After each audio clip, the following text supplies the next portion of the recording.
Welcome. In this video, we will cover how to transfer logs. From the dashboard of the app, drivers will begin by clicking on the roadside check feature.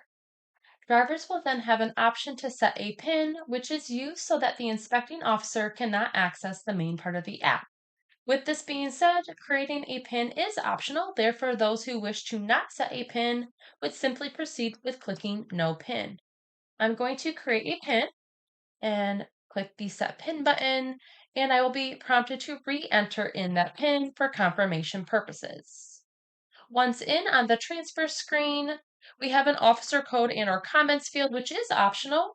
So if the inspecting officer asks that you notate something here, you would do so. Otherwise, this field should be left blank.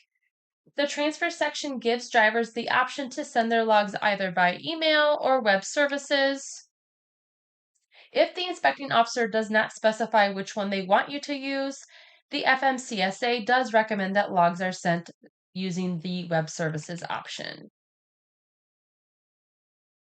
Using either of these options, once you have selected them, if your log was transferred successfully, you will get a warning at the bottom saying it has been delivered. One thing to call out here is that if you are missing information in the system, such as a DOT number or a license plate number on the vehicle, then the log's not going to transfer successfully until those issues have been resolved.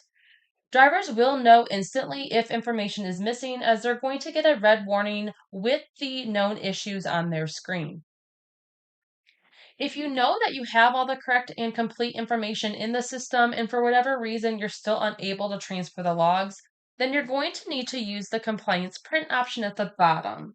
This option is going to generate a compliance report on your screen, which can then be viewed by the inspecting officer from either your phone or tablet, and this is still considered a legal way to show them your logs.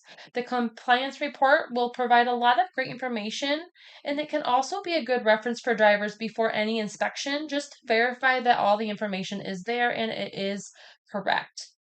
A compliance report will only go back 8 days previously, as that's all that's required by law.